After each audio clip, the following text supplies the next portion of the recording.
बिहार में जमीन सर्वे के बाद नए सिरे से जमीन का लगान तय होगा।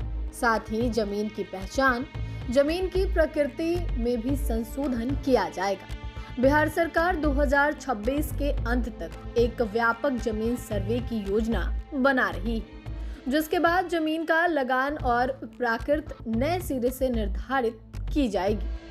इस सर्वेक्षण का उद्देश्य जमीन की सही पहचान कर उसकी प्रकृति और उपयोग के आधार पर नए फैसले लेने हैं। इस प्रक्रिया के दौरान जमीन को गैर मजरूआ, आम, गैर मजरूआ, खास, पुश्तैनी या रैयती के रूप में वर्गीकृत किया जाएगा। इसमें यह तय होगा कि कौन सी जमीन गैर मजरूआ खास है और कौन सी जमीन गैर मजरूआ आम है। इतना ही नहीं, पुश्तैनी या रैयती जमीन को लेकर भी सरकार नए सिरे से फैसला ले सकती है। वर्तमान में बिहार में जमीन की प्रकृति 1920 में अंग्रेजों द्वारा कराए गए कैडस्ट्रल सर्वे और 1968 से 1972 के बीच हुए रिविजनल सर्वे मैप पर आधारित है। जिन स्थानों पर रिविजनल सर्वे नहीं हुआ था, वहां 1920 का सर्वे ही मान्य है।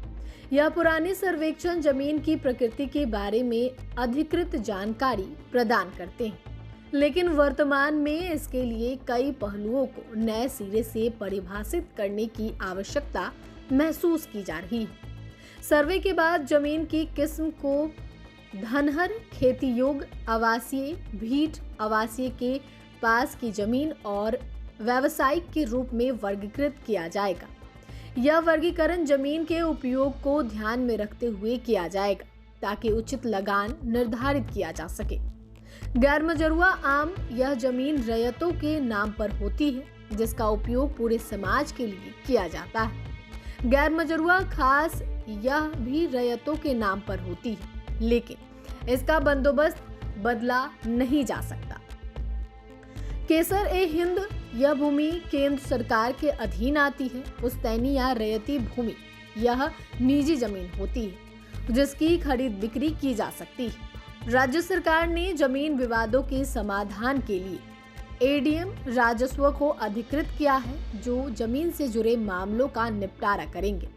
2009 में बने बिहार भूमि विवाद निराकरण अधिनियम के तहत जमीन की प्रकृति में किसी भी बदलाव की शिकायत की जांच की जाएगी और दोषी पदाधिकारियों पर कार्रवाई की जाएगी। जमीन के निबंधन को रोकने या छूट देने का अधिकार जिला मजिस्ट्रेट यानी कि डीएम को सौंपा गया है। इसके तहत सरकारी जमीन कोर्ट के आदेश या जांच एजेंसी द्वारा जब्त की गई जमीन के निबंधन पर रोक लगाई जा सकती है।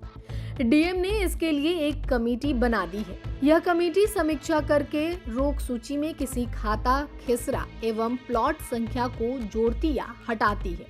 मुख्य रूप से सरकारी जमीन किसी मामले में कोर्ट या ट्रिब्यूनल के स्तर से आदेश पारित होने पर या किसी जांच एजेंसी के स्तर से जब्ती के आदेश के बाद जमीन के निबंधन, खरीद बिक्री एवं हस्तांतरण पर रोक लगा दी जाती है।